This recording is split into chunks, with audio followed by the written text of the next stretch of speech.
여러분 안녕하세요. 한국표준금거래소입니다. 게임스탑에 이어 지난 한 주를 뜨겁게 달궜던 은값 상승이 3일 천하에 그쳤습니다. 공매도 타도를 외치며 새로운 투자 주체로 놀라움과 우려를 한몸에 받았던 로빈후드였는데요. 이번 게임스탑 대전에는 우리나라 동학개미들도 참전하여 크게 한몫했다고 합니다. 마치 개인들과 기관들의 전쟁터 같은 느낌이었는데요. 영상을 올린 화요일부터 이미 은가격이 하락을 하기 시작해서 지난 3일 동안 급등했던 부분을 전부 반납하고 말았습니다. 사실 뉴스에서 여러 차례 은가격 상승과 개미곤단에 대해 소개가 되었지만 게임스탑 때처럼 엄청난 규모는 아니었습니다. 물론 레딧의 은가격이 왜곡됐다, 기관들이 공매도 포지션을 구축했다 등 여러 글들이 올라오면서 미국에서는 은선물 ETF뿐만 아니라 귀금속 가계 등의 실물 은까지 풍기 현상이 일어났다고 합니다. 게임스탑 사태에서는 정말 기록적인 일들이 많았는데요. 테슬라의 CEO 일론 머스크까지 가세하여 게임스톤크, 즉 공매도를 한 헤지펀드들에게 맹폭격을이란 글을 트위터에 올렸습니다. 레딧의 월스트리트벳이라는 채팅방에 연결된 그의 글이 뜨고 다음날 주가가 50%가 올랐다고 합니다.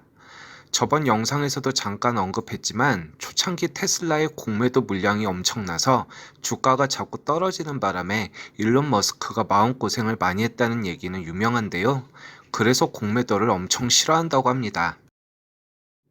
이제 차트로 시세 점검을 해보겠습니다. 안타깝게도 현재 금시세는 하락 중에 있습니다. 물론 장기로 보면 상승 중 조정에 가깝지만 작년 8월부터 거의 6개월간을 지루한 하락을 하고 있는데요. 계속해서 고점 탈환에 실패하다 보니 지금은 1온스에 2,000달러가 무척이나 멀고 높게 느껴집니다. 사실 1월 첫째 주 영상에서 달러 강세에 대해 유로달러 FX 선물로 설명을 드린 적이 있는데요. 작년 코로나 이후로 엄청난 상승을 했던 유로가 올 1월부터 약세로 돌아섰습니다.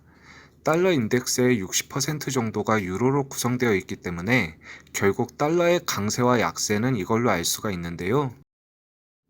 지난달 영상에서 달러 강세에 대해 유로달러 선물로 설명을 드린 적이 있는데요.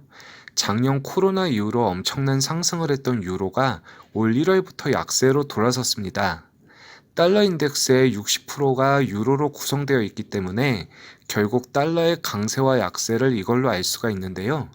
전 세계가 글로벌화가 된 지금 일반 상품뿐만 아니라 외국 돈까지도 전부 달러 대비 재화라고 생각하시면 편리합니다. 달러 가치가 올라가면 외국 돈이나 재화, 금 전부 가치가 상대적으로 하락하고 달러 가치가 떨어지면 올라간다고 보시면 되는데요.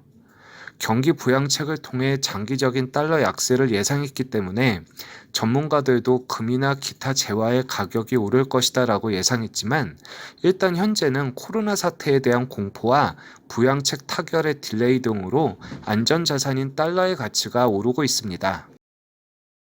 일단 장기적으로 경제가 좋아질 것이다라고 믿고 또 좋아져야 하겠지만 우선 작년에 이어 올 초에도 계속 위기가 이어지고 있기 때문에 최소한 다른 조건은 둘째 문제고 달러 강세에 대해선 계속 관심을 갖고 지켜봐야 할 것 같습니다.